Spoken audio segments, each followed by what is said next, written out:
Baik, gimana nih kita mau ngomongin itu katanya? Tadi udah dimulain dulu nih tentang seberapa bahaya sih hubungan seks di saat pandemik eh, COVID-19 ini gitu. Nah, tepat sekali dong itu pembahasannya. Pasti banyak pertanyaan-pertanyaan orang mengenai hal itu juga, Dok. Mhm. Nah, Ini, sebenarnya sih kalau kita perhatikan ya, hmm, seks di pandemik sama-sama aja. Yang penting pasangannya nggak tertular, itu kuncinya loh. iya, iya, iya, Karena iya, iya, iya. kalau pasangan kita tertular, pasti kita juga pasti ikut ketularan gitu. Dan yang kedua yang penting juga adalah jangan sampai hubungan seks pada saat pandemik ini mengakibatkan kehamilan. Karena kalau sampai hamil, berabe nanti datang ke dokter, ke rumah sakit, malah mau check up kehamilan, tiba-tiba malah kena penyakit. Yang kedua, kalau sampai Iya, kena penyakit, kita juga ngeri juga kan, si babynya nanti gimana? Belum tahu akibat-akibatnya. Gitu loh, Resi. benar. Resikonya terlalu tinggi ya, Dok ya. Mhm. Karena kan masalahnya gini, Dok, kalau misalnya di rumah ini kan masa pandemik ini kan benar-benar 24 jam di rumah, Dok. Ya kan? Mhm. Artinya bersama suami ataupun juga bersama istri 24 jam setiap detik ketemu lo lagi gitu pasti kan. Nah, Ya, kegiatannya kan pasti nggak akan banyak tuh. Kegiatannya mayoritas cuma dua. Makan sama Ewita pasti. gitu. Sebenarnya nggak gitu juga sih, Res. Saya kan juga sempat ngerasain bagaimana di rumah saja ya, stay Ya, ya, at ya. home. Bisa olahraga, berjemur, nonton televisi, dengerin lagu, buku-buku bisa banyak, main sama anak-anak. Kemudian Betul. juga yang apa? Kita bisa baca-baca buku yang benar-benar sempet loh. Aku belajar lagi mengenai buku tarot, misalnya yang hal-hal yang Ah, nggak pernah kita pegang dulu karena saya dulu sering bantuin teman-teman apa ya namanya kita belajar tarot juga belajar buku-buku feng shui misalnya yang nggak ada kaitan lah tetapi di era seperti ini tuh waktu untuk belajar itu cukup banyak juga gitu loh Res. Nah setuju, setuju. salah satunya juga adalah seks ya. Seks oke, tapi juga mesti ingat bahwa seks itu bukan semata-mata hanya untuk mengatasi kebosanan. Seks itu kan sebenarnya kan bukan hanya prokreasi mendapatkan keturunan, tapi juga untuk rekreasi dan ekspresi cinta. Nah, oleh karena itu, seksnya juga mesti berkualitas. Gitu loh. Nah, Berkualitas itu seperti dia, apa? Dok. Itu dia, Dok. Berkualitas menciptakan variasi-variasi teknik-teknik yang menyenangkan untuk kedua belah pihak. Nah, Gitu. itu kan ngomongin soal kualitas, ya kan? Sedangkan di rumah ini masa pandemik ini kan work from home, semuanya stay home. Yang kita punya adalah quantity, ya kan? Jam yang banyak lah, 24 jam. Gimana caranya supaya kita mendapatkan apa tuh yang tadi Dokter Boyke bilang apa gaya ataupun juga excitement sehingga kita merubah kuantitas ini menjadi kualitas, Dok.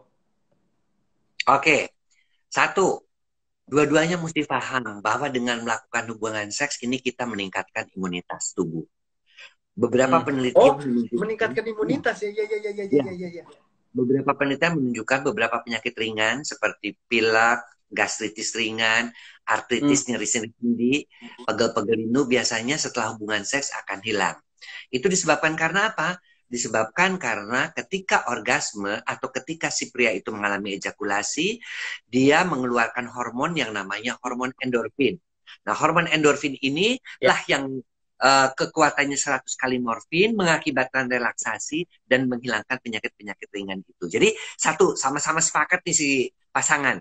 Yang kedua adalah bahwa hubungan seks di era ini adalah untuk mengatasi kejenuhan. Jadi mungkin ada beberapa yang sebelum-sebelumnya untuk melakukan hubungan seks hanya di tempat tidur saja. Kali ini ajakin yuk di kamar mandi pakai air hangat, pakai acara mandi berdua dulu atau keramas berdua dulu boleh. nah, Ya, yang ketiga adalah bahwa eh, seks yang berkualitas itu ya bisa diciptakan dua-duanya asal sepakat gitu. Misalnya si yang wanita menghendaki hubungan seks posisinya seperti apa.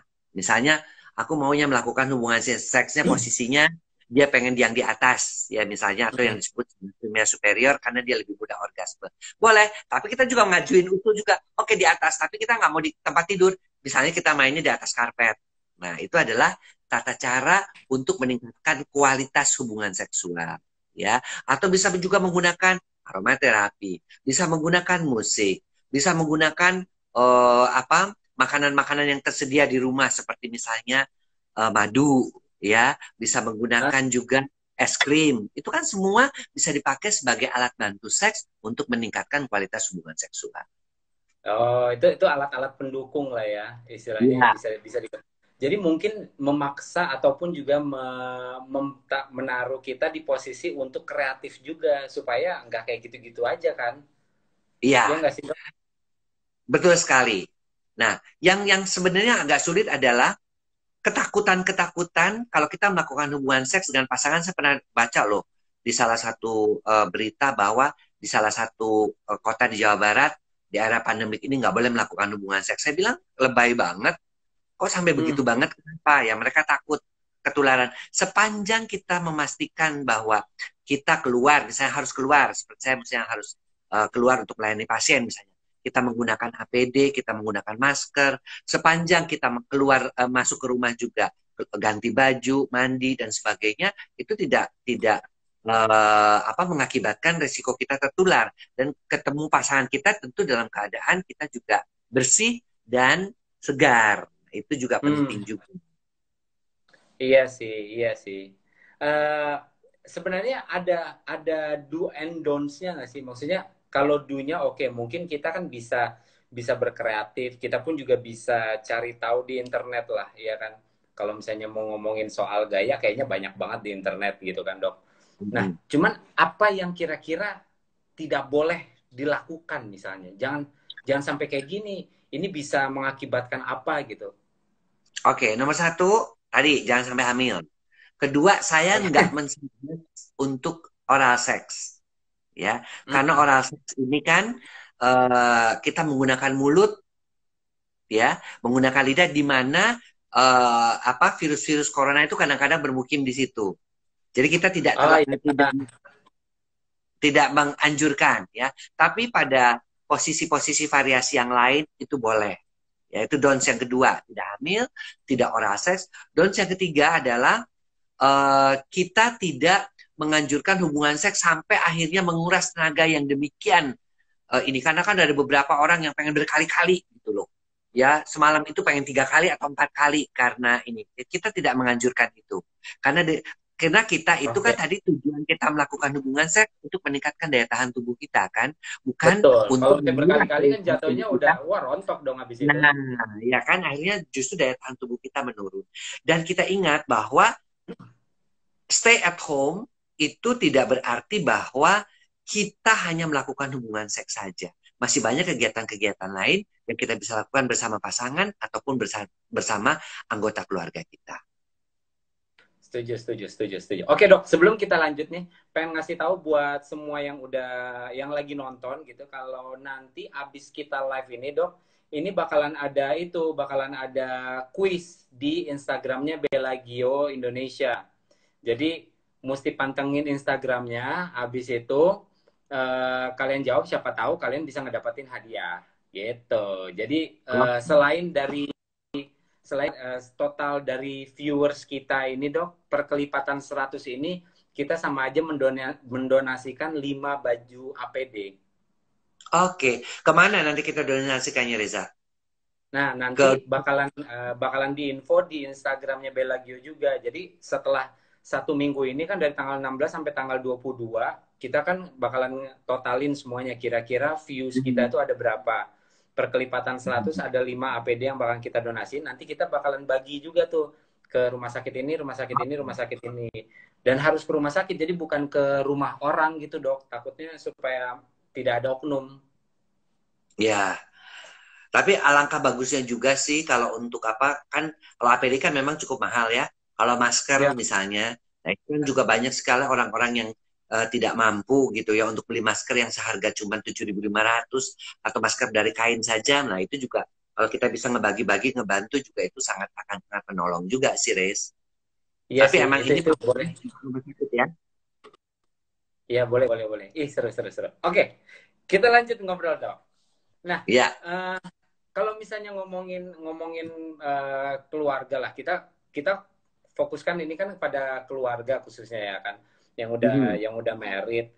Berarti kan eh, menjaga mood di rumah itu penting banget kan, Dok?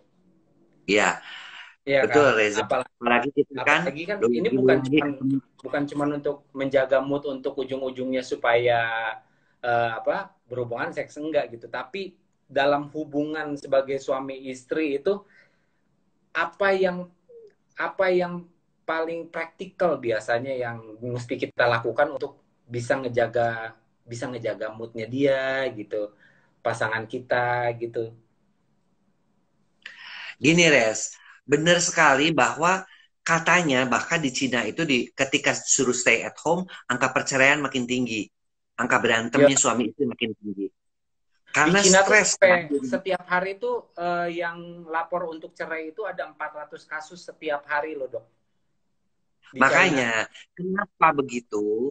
Karena mungkin yang selama ini kita nggak pernah ketemuan, kan orang itu kan kalau terlalu sering juga ya ketemu dengan orang-orang yang sama, itu kadang-kadang juga ada Hmm. timbul rasa bosan. Nah, itu sangat sangat alami ya, sangat alami ya di dalam apa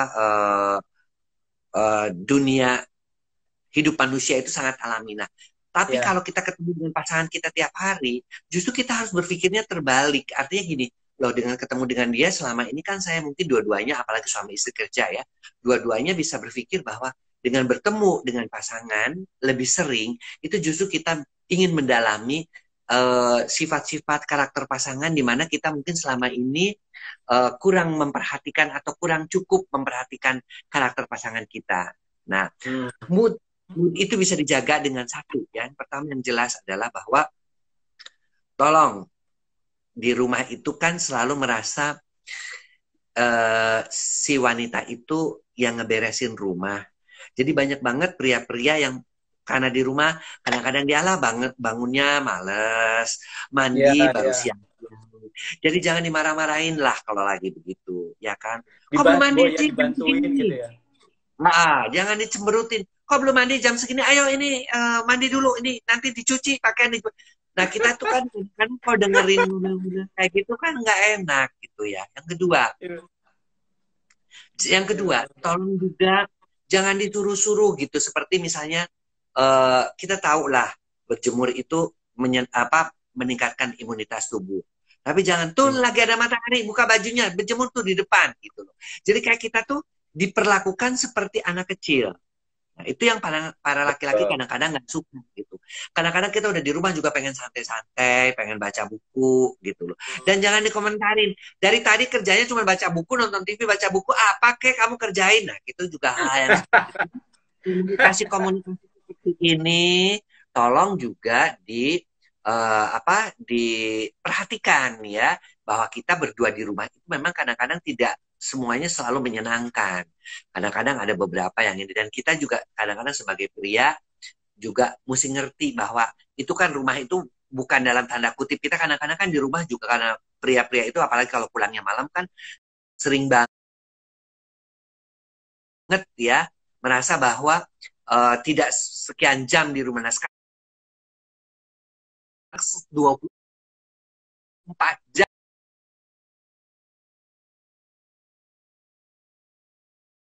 di rumah, stay at home, kerja Betul. juga di ini.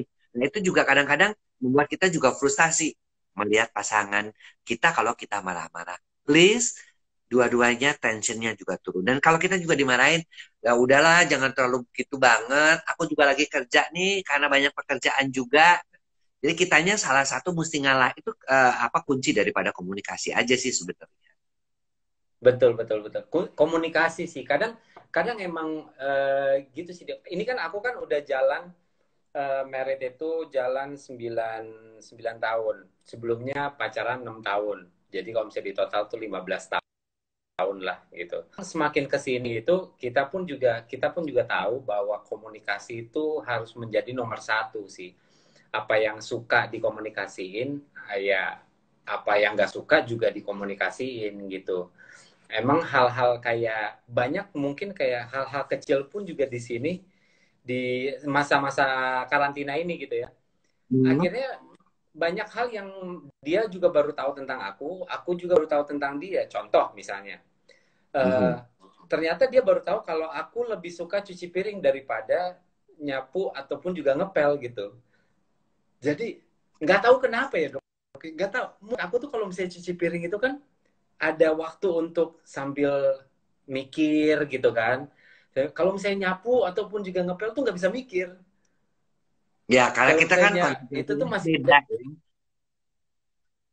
Apa nggak suka iya lebih iya suka iya iya. nyuci mobil? Misalnya nyuci mobil tuh lebih, aku sih lebih suka nyuci mobil, ngasih makan-makan kan di rumah ada ikan, ada kucing, ada burung, ada ayam. Jadi ayam kate. Jadi kita juga lebih senang Hmm. ngerjain hal yang sifatnya berkaitan dengan binatang peliharaan gitu. Dan apa? Selama ini kan seperti kita kaget juga lihat ikan guramenya udah gede banget, ikan koinya udah gede banget. Selama ini mungkin tidak tidak terlalu terperhatikan. Kucing-kucing kita juga selama ini mungkin kalau pulang malam cuman saya ini aja pegang kepalanya udah gitu kita naik ke atas kan. Nah, tapi sekarang kan bisa lebih lama bercanda dengan mereka-mereka gitu loh. Kalau saya sih lebih suka untuk Hmm. berkaitan urusin tanaman gitu daripada pekerjaan domestik seperti nyuci piring, setrika gitu. Aku nggak terlalu terlalu apa terlalu suka gitu loh. Untuk hal seperti itu ya kalau kita bandingin ya Reza seperti itu. Iya, iya. Tapi Iya, jadi makanya by kalau the misalnya way, ngomongin bagaimanapun juga kita memang banyak ketemu, banyak mengerti akhirnya dengan pasangan kita. Yang selama ini mungkin ya karena dari mulai kita menikah juga hari pertama menikah paling dikasih cuti berapa lama, bulan madu udah gitu kita mesti kerja kan. Nah sekarang betul-betul kita bisa ya berduaan bersama-sama. benar benar benar. Nah, itu kan aku jadi mikir gitu ya. Maksudnya ya ini mungkin contoh dari kayak aku bisa ngerasain aku yang kerja di rumah dan ada rumah. Nah, Mhm. kalau yang buat yang jauh nih, yang LDR yang wah benar-benar jauh, sedangkan sedangkan kebutuhan seks adalah kebutuhan biologis gitu kan. Gimana cara Ya sedang kan dia nggak gitu bisa kan. pindah, misalnya kerja di luar kota yang biasanya pulang tuh seminggu sekali dok. Nah, Iya. kalau LDR kan gunakan Nah, ini dong. jadi kan buat mereka tuh apa yang harus dilakukan gitu. Kan ada video seperti ini. Kita menggunakan apa yang disebut dengan cybersex. Cybersex itu kan menyenangkan, ya. Kalau jauh, misalnya Anda tinggal buka kunci kamar, telanjang berdua, tapi dengan menggunakan video call dan sebagainya, dan seakan-akan dia memandu kita, buka dong bajunya, udah gitu ini, seakan-akan kita juga berimajinasi Itu itu oke ya, diatur. itu nggak apa-apa ya dok ya. Itu oke, itu adalah masih suatu hal yang sehat ya, ketimbang kita melakukan apa hubungan seks dengan orang lain yang justru berbahaya. Saya pernah dapat dapat WA ya kiriman yang mengatakan bahwa si ceweknya itu, aduh mas di hotel semalam enak banget. Nanti kita gituan lagi ya. Yang ngejawab terus yang ngejawab apa? Yang ngejawab tuh istrinya. Oh kamu mbak Hmm. ya? Maaf saya istrinya. eh Berarti semalam sama kamu ya? Soalnya dia itu sebenarnya kena COVID, lagi diisolasi, pulang ke rumah melarikan diri, saya tolak untuk melakukan hubungan seks. Jadi hubungan seksnya sama Mbak ya, terima kasih dia bilang begitu. Artinya bahwa kemungkinan ya si pekerja seksnya itu juga di hotel ya terkena dengan COVID-19-nya gitu loh. Artinya, nah daripada begitu kan lebih baik melakukan hubungan seks uh, berjauhan yang apa long distance ya, long distance sexual interaction gitu. Itu pun juga apa ya, mau video mau Mau apa? iya mau video Mau call video, apa mau mau video call cara juga begini, boleh. pokoknya banyak Seks hal lah pun itu itu bisa is lakukan. it okay dok? Sexting. Itu udah sesuatu hal yang oke kok. Sexting. Itu sesuatu yang oke kok. Jadi nggak usah takut untuk melakukan hal-hal yang Iya, agak iya, benar-benar. Nah, seperti itu. Nah, sekarang kan yang jadi masalah kalau belum punya pasangan. segala macam hal, segala berarti kan Hmm. segala macam hal yang Yang apa? Gimana Reza? nah itu Segala macam hal yang tuh apa? Yang yang itu yang banyak juga tuh pasti yang bandel-bandel tuh. yang ya, yang mereka-mereka yang Pasti banyak bandel-bandel juga sih. yang bandel-bandel kan tuh. Bandel-bandel gimana maksudnya? Melakukan seks di luar. Terus? Ya Aku kalau nggak misalnya ngerti. belum punya pasangan, akhirnya kan Oh, itu sih melakukan karena masturbasi nggak punya online pasangan oke akhirnya aja kok. jajan. Oh, kalau jajannya janganlah. Anda bisa kena dua hal. Kena COVID yang satu lagi kena HIV/AIDS. Udah dikasih dua Hmm. virus, udah deh bukan lagi matinya mesti dibungkus plastik, ya. Matinya itu dengan pertama COVID-nya juga mesti diatasi, HIV/AIDS-nya mesti diatasi, itu sih mati konyol namanya, Res. Gitu loh. Corkiano kalau buat yang single masturbasi is oke kok. Ya, asal jangan keseringan sih oke-oke aja. Artinya apa? Artinya mereka-mereka Nah, juga boleh melakukan uh, apa single apa uh, seks sendirian ya. Mau di kamar mandi kayak mau di kamar boleh-boleh saja dengan membantu dengan video porno kalau punya ya mau diapain lagi buat yang single. Karena itu kan kadang-kadang merupakan kebutuhan ya untuk melampiaskan ke gairah seks kita yang selama ini gara-gara di rumah menumpuk. Itu yang mengenai seks untuk yang single, yaitu dengan masturbasi aja. Terus si Muha mengatakan makanya nikah. Ya kalau memang udah ada jodoh sih memang terbaik menikah. Tapi kan kalau memang belum dikasih jodoh, ya lebih baik melakukan onani ketimbang ya jajan yang bisa menimbulkan bukan hanya saya setuju tuh. Jangan sampai merit merit itu menjadi jawaban supaya tuh. ini tujuan merit itu kan ya salah satunya memang untuk keturunan, tapi juga kan salah satunya juga adalah untuk eh, seks juga untuk prokreasi ya menyalurkan kegiatan seks yang sudah eh, mungkin sudah begitu bergairah ya sehingga harus menikah.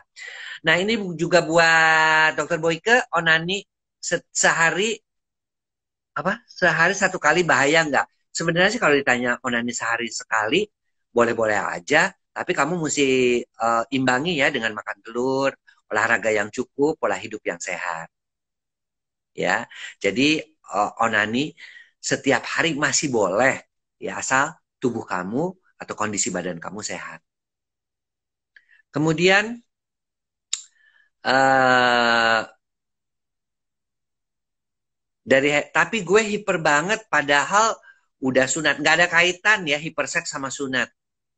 Ya, orang yang hiperseks dengan sunat itu beda ya. Sunat itu hanya mencegah untuk terjadinya penyakit kanker penis ya, dan sensitivitas biasanya agak lebih baik. Itu aja. Jadi tidak ada kaitan sama banyaknya onani, bahwa orang disunat itu makin sering onani, tidak ada.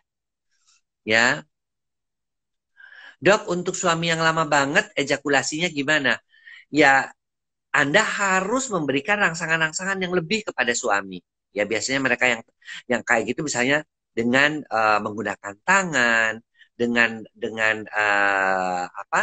rangsangan-rangsangan payudara dan sebagainya sehingga dia akan lebih cepat uh, ejakulasinya ketimbang hanya menggunakan vagina saja. Uh, Asupan gizi yang mesti konsumsi apa? Ya, asupan gizi yang mesti dikonsumsi satu vitamin C, daya tahan tubuh, vitamin E untuk kesuburan, vitamin D3 juga untuk daya tahan tubuh, ditambah dengan makanan yang banyak mengandung zinc seperti kerang gitu. Terus katanya onani membuat gairah hilang dengan pasangan, betul nggak? Ya kalau si pasangan itu kecanduan dengan onani. Tetapi kalau mereka combine ya, kadang-kadang beberapa uh, onani dulu langsung melakukan hubungan seks ya nggak apa-apa. Atau misalnya menggunakan alat bantu seperti dildo itu juga nggak apa-apa. Oke, itu tadi pertanyaan-pertanyaan tentang onani Ya, berapa kali dan sebagainya. Silakan, Des. Join lagi soalnya tadi hilang-hilang. iya nih signalnya agak-agak jelek soalnya. Di Biasa sini. Tangerang Selatan ya kan. Oke. Wah, ada Mau Kang Denny Cagur lagi. Kang gimana? Denny, ada Denny Cagur, Dok. Oh, Katanya dia bilang aku sering onani tuh, Dok. Katanya ya onani nggak apa-apa selama itu tidak mengganggu apa stamina badannya, asal dia diimbangi dengan makanan banyak protein, ya wajar-wajar saja sih itu nggak masalah. onani mah nggak apa-apa selama itu tangannya tangan sendiri ya, Dok, atau nggak tangan istri, jangan tangan yang lain. Oke. Itu tadi tentang onani. Dok, Ada lagi tapi nggak yang mau ditanyain? menarik, menarik dok. Kalau misalnya soal hubungan seks, kita balik lagi ke hubungan seks ya dok ya. Misalnya ada juga yang misalnya ada masalah-masalah seperti nggak tahu sih ini masalah atau bukan kayak tadi yang ditanyain pasangannya laki-laki ejakulasinya itu hal yang bagus atau tidak karena kayaknya maksudnya beberapa cowok berpikiran bahwa lama itu bagus ya kan sama aja dengan paradigma bahwa besar itu bagus gitu bisa muter apalagi Bukan nggak bisa muter ya. begini ya. Boleh aja orang berpikir kayak begitu, tapi itu mitos-mitos ya yang harus diluruskan. Kenapa? Karena Hmm. seperti orang yang lama itu bisa memuaskan. Ya, sampai berapa lama? Ya, seorang wanita itu biasanya 65% sudah orgasme dalam 7 menit. Jadi paling oke lah 10 menit. 95%. Iya, 65%. Dalam 5 menit itu sudah 50% Oh, udah orgasme. 60%. Sejak masuk ya, sejak penetrasi ya, itu hasil penelitian.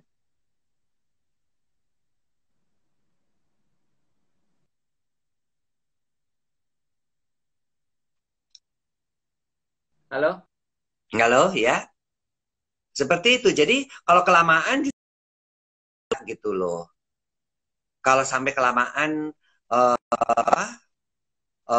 melakukan hubungan seksnya.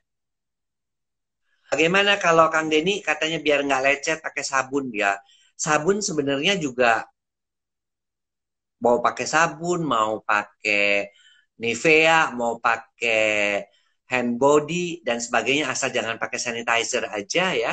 Itu boleh-boleh aja tuh. Apa yang besar tuh katanya Kang Reza? Bahwa ukuran tidak menentukan maksudnya ya. Bahwa orang itu ukuran kalau besar-besar tapi bodoh ya kan kayak segede pisang Ambon pun kalau bodoh ya ngapain. Yang penting dalam hubungan seks itu bukan ukurannya tapi kemampuan untuk bisa memuaskan pasangan, mengetahui titik-titik erogennya gitu loh. Saya 30 tahun gimana saya pengen sembuh dari ini, saya pengen nikah. Oke. Ya kalau kamu pengen nikah itu sangat bagus ya.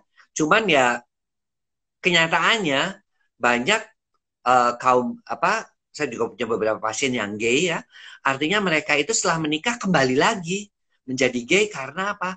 Karena dia tidak bisa meninggalkan lingkungannya. Jadi kalau kamu pengen nikah, boleh-boleh aja. Apalagi kalau kamu kita nilai kita itu adalah sebagai biseksual. Biasanya mereka-mereka dengan apa kita switch ya ke uh, hetero ke bukan kita switch ke heteroseksual, kita alihkan supaya mereka lebih heteroseks.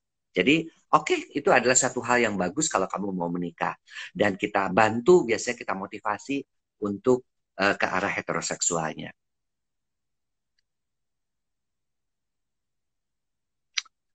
Kemudian, dalam seks bukan apa yang Anda miliki, tapi bagaimana Anda memainkannya. Betul, saya setuju banget, Dan.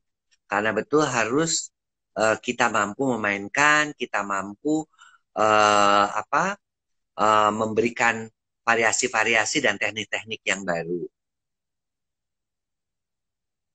Apakah kebanyakan onani bisa bikin rambut rontok. Nggak ada kaitan ya. Rambut rontok tuh karena pakai shampoo yang salah, bukan karena onani.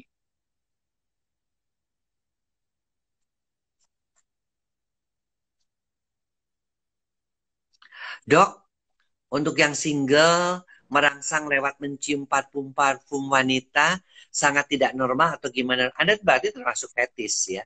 Ada yang mencium parfum, ada yang mencium celana dalam wanita, ada yang mencium BH wanita. Berarti Berarti Anda itu termasuk sakit ya dok ya? agak sakit, agak ya. Saya tidak mengatakan sakit ini. Dan itu harus Oh, betul-betul di apa? Di obati ya, tentunya dengan konsultasi dan pengalihan. Ada cara-caranya. oh gitu. Oke, tadi kita ngelanjutin obrolan yang tadi nih dok. Sama ini gara-gara nge-lag nih jadinya, aduh, nggak asik banget mesti nyambung-nyambung terus. Tadi juga ada yang nanya, dia minta ngebahas tentang soal fake orgasm ataupun juga ya fake orgasm. Eh, itu dalam hubungan oke nggak sih? Maksudnya waktu waktu perempuan melakukan itu, let's say gitu ya, perempuan melakukan itu is it for good cause atau memang kayak ini udah bodo amat gitu. Maksudnya bagaimana menurut Gini deh, dokter? fake orgasm itu pasti dalam satu kehidupan sekali dua kali wanita melakukannya. Kenapa? Ya, dari data-data yang kita kumpulkan itu mereka biasanya satu terlalu capek. Kalau dia harus Ah, mungkin dia sudah capek sehingga dia itu juga tidak bisa menservis pasangannya dengan full sehingga dia pura-pura orgasme sehingga si pasangannya cepat selesai. Paling banyak itu alasannya adalah itu. Dan hmm, kalau menurut pendapat saya sih oke-oke aja sesekali, tapi jangan menjadi kebiasaan. Ya, karena yang kedua, kalau sampai fake orgasm si prianya tahu, itu ada perasaan sakit hati loh si prianya, ya. Atau kalau iya prianya nggak sih. tahu, berarti prianya bodoh. Dia nggak ngerti bahwa si wanita itu orgasme atau enggak. Kalau pria-pria bodoh, dia nggak tahu bahwa orgasme itu bisa melakukan penghisapan pada penis, ada penis terjepit oleh vagina itu kalau dia ada kejang-kejang, ada perubahan pada payudara memerah, nafas yang tersengah-sengah, kalau mereka tidak bisa melihat tanda-tanda itu sebagai real orgasm, ya si prianya juga nggak ngerti, prianya juga bodoh. Ya, oleh karena itu fake orgasm itu beberapa hal sih banyak yang lolos gitu loh. Kalau saya sih sebagai seorang seksolog selalu mengatakan it's okay kalau cuma sekali dua kali, tapi jangan jadi kebiasaan. Karena misalnya dia tidak terlampau mencintai dalam tanda kutip loh. Pasangannya banyak, akhirnya dia bilang gue sih buru-buru aja deh uh, apa uh, memberikan orgasm gitu loh pada si prianya, padahal itu nggak bisa gitu loh, nggak, bukan seperti itu yang kita harapkan. Oke. Nah, ini nih seru nih, Dok. Ada yang nanya, Dok, saya kadang terganggu karena pasangan saya alat vitalnya lumayan besar. Solusinya gimana ya untuk menyesuaikan? Gimana untuk menyesuaikan, Dok? Gini ya, uh, alat kita besar itu berapa besar sih ya, uh, dari beberapa pengalaman belajar juga ya, itu bahwa alat vital yang besar itu justru orang Rusia ya. Kalau ereksi sampai sekitar 28 cm. Alat betal sebesar-besarnya orang Indonesia itu palingan 17 sampai 19, sekitar 14 cm ya. 12 sampai 14 cm. Jadi kalau cuma 17, 19, sementara bayi aja lahir itu juga ukuran kepalanya saja itu 10 cm lingkar kepalanya udah bisa lewat. Saya pikir nggak ada yang bisa penis yang ukurannya lingkarannya 10 cm pada lingkaran garis tengahnya. Jadi nggak ada nggak ada itu bahwa menghadapi pria-pria yang besar ukurannya harus melakukan fake orgasm itu nggak ada cerita deh seperti itu. Ya.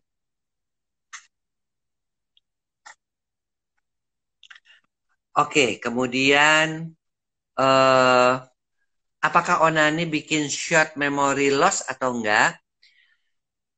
Enggak lah. Pikun itu bukan berkaitan dengan onani. Pikun itu dengan gangguan aliran darah ke otak. Yaitu biasanya akan mengakibatkan lebih cepat pikun atau lebih cepat terjadi Alzheimer. Lihat ini kok enggak bisa lagi.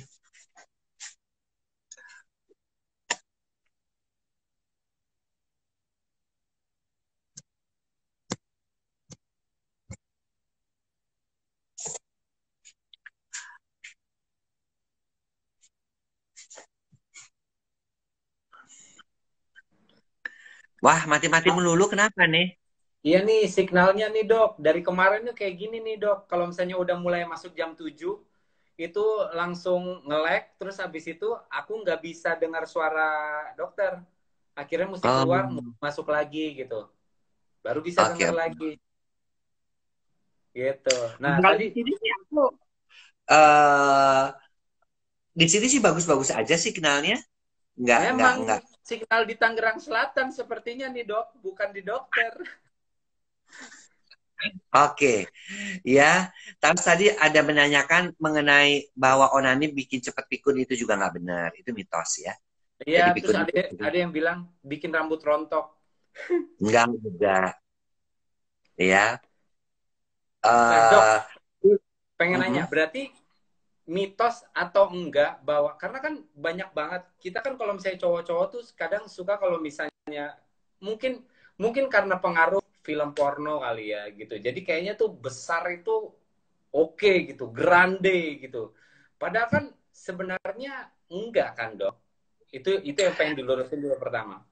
Ya, size doesn't matter ya. Itu saya dapat pendidikan mengenai masalah seks ketika sekolah di Perancis juga begitu. Tidak menentukan. Jadi yang menentukan itu adalah ya kedalaman emosional, kemampuan melakukan variasi, kemampuan mencari titik-titik erogen antara pasangan dan kedekatan pasangan itu sendiri.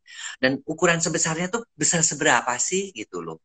Karena saya juga kadang-kadang Ya. apa me, apa mengatakan kepada pada mereka-mereka ya yang ukurannya besar, saya tanya sama istrinya happy-happy aja tuh.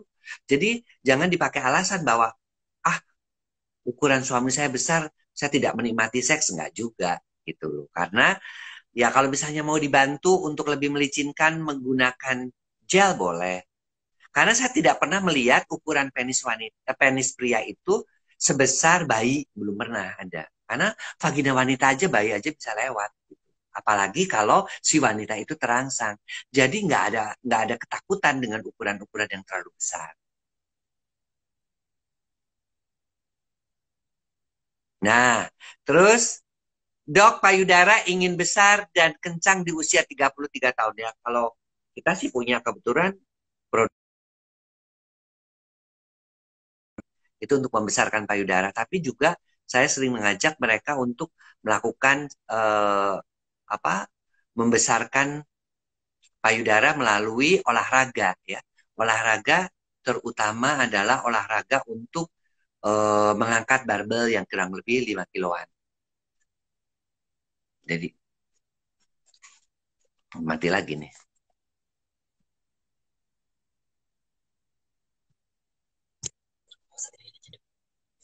Ya, seperti itu. Kemudian yang kedua yang juga ada pertanyaan lagi tadi itu Nah, mengenai aduh, dok masturbasi normal nggak cewek? Normal-normal aja. terus sampai Dari udah tadi Susana ya, Dok ya. Saraswati. Jadi bukan aja ya, Dok ya Oh, sebenarnya ya. cowok yang sudah menikah 72% melakukan onani, wanita yang sudah menikah 65% melakukan onani atau masturbasi. It's okay. Itu hasil penelitian juga kok. Oke. Kenapa di bidang kenapa sih masih udah punya pasangan masih masturbasi juga yaitu karena ketika masturbasi itu seseorang bisa lebih bebas ya. Tidak ada kewajiban untuk memuaskan pasangannya. Jadi boleh-boleh aja. Dok, kemungkinan yang sudah menikah tertarik dengan sesama jenis tinggi nggak? Tergantung. Kalau dia happy dengan pasangannya, ingat ya, selalu ada faktor bakat yang di situ ada, meskipun bakat itu kecil. Ketika dia menikah dan tidak happy dengan pasangannya, dia pasti dengan mudah terjerumus kepada hubungan seks sejenis. Ya, oleh karena itu saya juga sering mengobati dalam tanda kutip ya orang-orang yang gay yang ingin menikah. Saya selalu mengatakan lepaskan dari lingkungan dan kedua usahakan perkawinan Anda happy. Karena kalau Anda tidak happy, Anda akan kembali lagi kepada lingkungan gay Anda. Seperti begitu, Coklano, ya.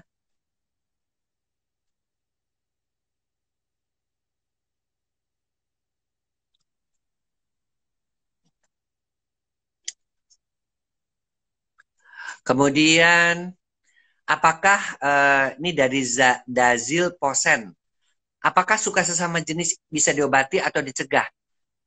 Ya kalau sudah dicegah itu harus dari kecil, ya.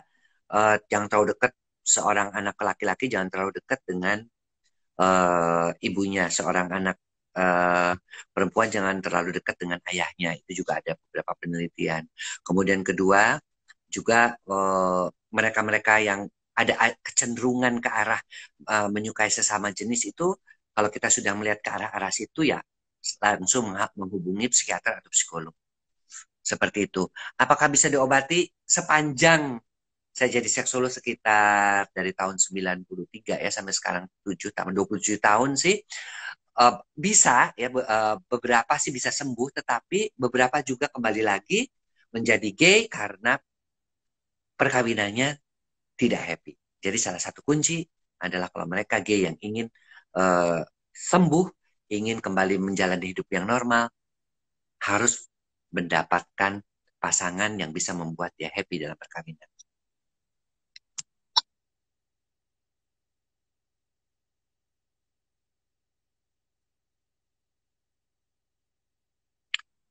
Nah, seperti itu ya. Jadi, kalau kita melebar ke arah-arah masalah-masalah homoseksual dan sebagainya, ya memang seringkali kita juga kasihan ya kepada mereka yang pengen hidup dalam tanda kutip normal. Tetapi ya saya selalu mengatakan tergantung juga ke seberapa besar motivasi mereka untuk mau menjalani kehidupan yang normal tersebut. Begitu, Reza. Ya tapi setuju dok, karena kan tetap mesti menghargai mereka as a human kan, maksudnya orientasinya orang boleh apa aja ya, bebas gitu, tapi tetap menghargai mereka sebagai manusia, ya nggak sih? Ya Jadi iya. ya kan, jadi aku rasa kita manusia sebagai makhluk sosial juga harusnya begitu gitu. Nah Ya, tadi makin ngapa? lagi seru-serunya padahal ngebahas ya rese. Nah, kalau misalnya topik-topik kayak gini nih, Kang Denny Cagur semangat banget nih. Jadi gitu. Ya saya juga Nah, sempat melihat ya penuh menangani juga banyak-banyak kasus seperti itu karena kalau di luar negeri sih sebenarnya mereka tidak dimasukkan ke dalam penyimpangan seksual ya. Mereka dimasukkan ke dalam kelainan orientasi seks saja. Karena mereka kan masih bisa nggak peduli ya, lah mereka mau laki sama laki, perempuan sama perempuan, nggak mereka mau menjadi transgender, mereka nggak peduli, mereka hanya dimasukkan ke dalam golongan minoritas. Tapi kan kita negara yang uh, apa mengatakan bahwa perbuatan-perbuatan itu adalah bertentangan dengan nilai-nilai agama. Jadi tetap saja kita harus menghormati negara di tempat kita tumbuh besar di negara Indonesia ini. Dan umumnya juga kalau saya lihat teman-teman saya yang Muslim yang belajar seks juga sama-sama ke luar negeri, mereka tetap tidak bisa mengadopsi mengenai masalah-masalah homoseksual. Jadi mereka ketika pulang, misalnya teman saya dari Mesir, teman saya dari Malaysia, selalu kita tetap berpegangan kepada agama yang kita pegang, bahwa itu di dalam agama tidak diperbolehkan. Di dalam ilmu pembelajaran kita selama di luar negeri itu sih diperbolehkan. di negara mereka.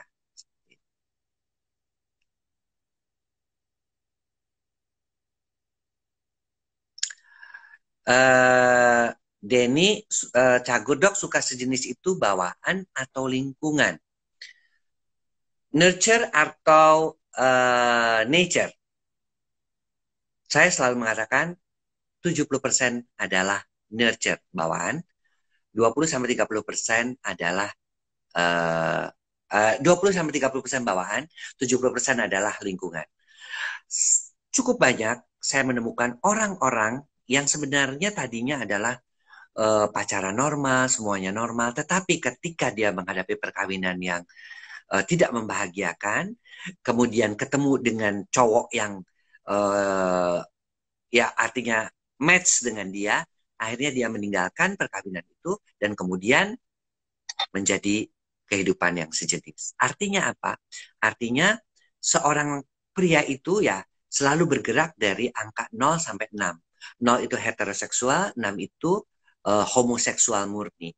Nah, tergantung di mana nih adanya. Selama dia itu masih ada di dalam rentang, misalnya 1, ya masih gampang ngebalikinnya untuk heteroseksual. Tetapi kalau sudah 5, sudah 6, susah untuk membalikannya menjadi normal kembali. Itu sih seperti itu.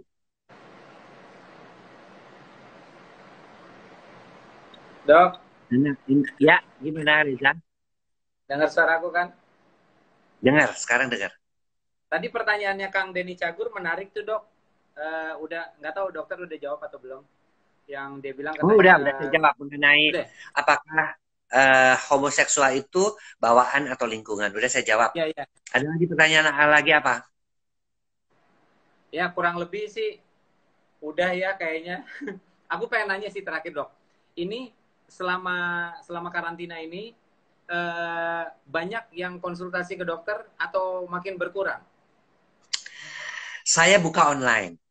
Jadi pasien-pasien saya kan banyak, tapi kan segan untuk datang ke klinik ya. Jadi kita terima untuk kasus-kasus, kalau yang mau ketemu dokter, kasus-kasus yang program hamil. Nah, itu program hamil biasanya memerlukan saat datang saat mens, harus minum obat tanggal-tanggal sekian, seksnya panca penyuburnya sekian, atau harus diterapi dulu untuk infeksi, untuk virusnya dan sebagainya, itu harus datang.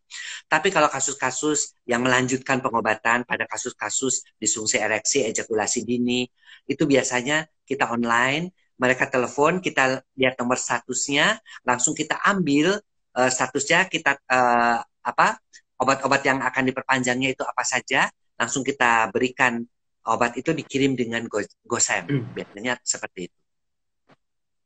Jadi banyak yang online juga. Gitu. Yang paling menarik dari kasus-kasus yang pernah ditangani sama dokter itu apa dok?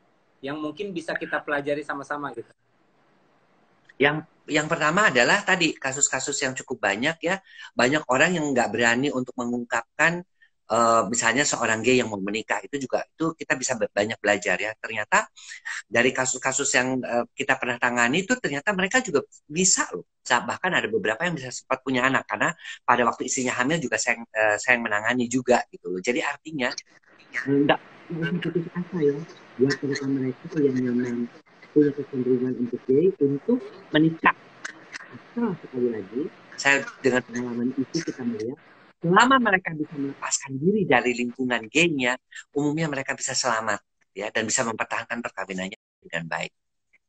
Itu pengalaman yang kedua, pengalaman saya adalah menangani kasus-kasus yang pengen berubah kelamin, ya seperti seorang laki-laki yang transgender ingin menjadi perempuan. Nah, biasanya kita juga itu diskusi panjang, kita juga melibatkan psikiatri dan sebagainya, karena kalau orang sudah diubah menjadi perempuan, lagi berubah lagi menjadi, kepengen lagi menjadi laki-laki, itu betul-betul keputusan yang harus diambil dengan sangat tepat, dan biasanya dilakukannya juga untuk perubahan itu.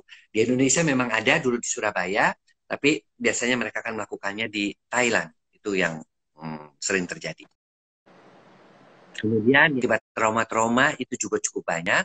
Kemudian yang sering sih dokter harus menyelesaikan juga adalah kasus-kasus keharmonisan rumah tangga, ya, atau ya arti yang mereka yang mau bercerai hanya karena masalah-masalah seks ataupun masalah-masalah yang lainnya.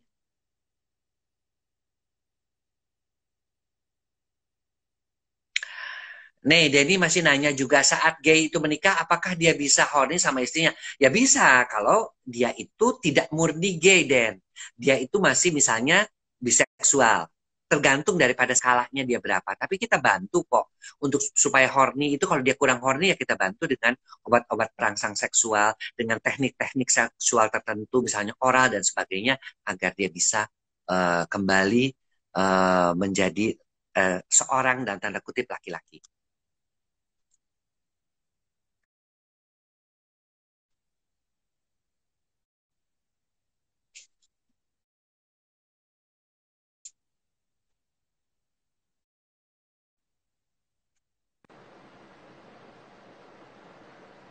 Nah, ini dari Lydia Cynthia Praba, yang namanya penis tetap aja keras. Benar, yang namanya penis udah pastinya keras ya. Kalau si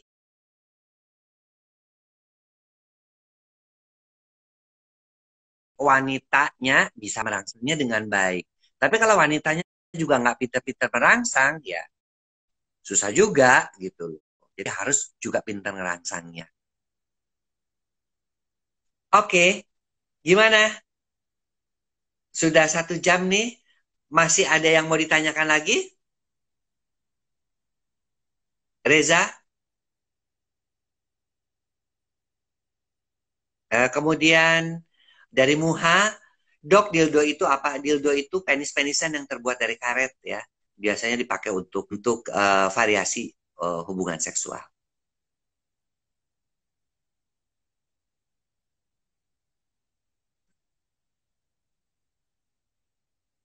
Oke. Dari Ren Renis, untuk yang ganti kelamin itu apa? Eh, tukar tambah apa enggak? Mudah. Alat kelamin laki-lakinya dipotong kemudian dibuat vagina-vaginaan dan itu biasanya bisa ya dilakukan dengan teknik-teknik tertentu. Saya pernah belajar itu juga hanya untuk apa? Hanya untuk mengetahui teknik-tekniknya waktu itu di Itali dengan salah satu profesor ya untuk merubah laki-laki dan perempuan. Kebetulan juga kalau kalau di kebidanan sendiri di UI dulu saya hanya pernah melihat seorang perempuan yang tidak punya vagina dibuat vagina-vagina, tapi dia perempuan ya. Kalau ini kan laki diubah menjadi perempuan. Dok, bagaimana cara mengetahui nantinya kalau ketika ada suatu kejadian yang tidak bisa membuat keturunan si pria, dok? Sekarang hampir semua bisa dilakukan kok dengan adanya bayi tabung, mau wanitanya mandul, mau prianya mandul, asal prianya punya 1-2 sperma aja kita bisa bikin kok untuk bisa hamil. Jadi nggak ada lagi sekarang kasus-kasus, ya jarang banget gitu kasus-kasus yang kita tidak bisa bikin keturunan ya dengan bayi tabung, dengan cara-cara yang modern ini. Dok, Ya, masih mencoba bergabung terus. oke. Tapi banyak kok Dok, pertanyaan-pertanyaannya nih. kenapa? Banyak pertanyaan-pertanyaannya. Banyak banget. Makanya agak bingung juga milihnya karena semua pertanyaannya pun juga bagus. Nah, ngelanjutin yang tadi lah dok ya, ngelanjutin soal yang gay orientasi seksnya berarti maksudnya gini, kalau misalnya mereka dikatakan punya kelainan orientasi seks, apakah harus dibenarkan atau memang biarin aja gitu? Maksudnya itu hal yang ya udah Tergantung. nggak apa-apa, jadi new normal gitu. Kalau pasien saya datang, saya tergantung mereka maunya apa. Kan ada gay yang depresi karena kegayannya, ya diobati depresinya. Gay pengen beralih menjadi normal, ya kita obati supaya dia bisa menjadi normal. Terus dengan motivasi, dengan bantuan psikolog, dengan bantuan kadang-kadang ahli-ahli agama, karena dia udah mempunyai guru agama yang mengatakan dia harus pindah, ya kita tentu. Kalau hanya depresi, kita atasi depresinya. Karena beberapa gay juga harus ingat, loh, nggak ada juga yang nggak mau berubah jadi normal. Itu ada hak aja sih mereka.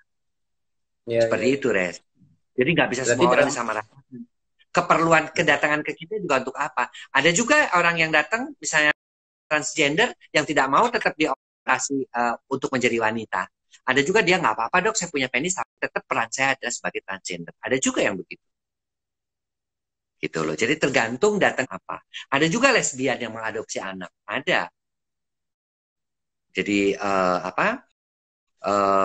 perempuan-perempuan tapi punya anak dari yang si perempuan itu yang dihamili. Itu juga ada. Saya punya pasien juga seperti itu. Yang melahirkannya kebetulan saya menolong persalinannya. Jadi ya dunia ini yang memang seperti itu. Orientasi seks, masalah pasangan suami istri ya seperti itulah yang banyak kasus-kasusnya, dan oleh karena itu bidang cuman ya ahlinya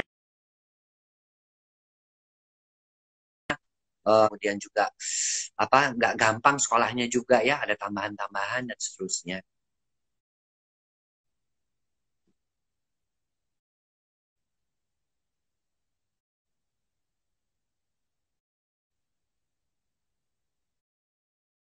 Oke, lihat gimana.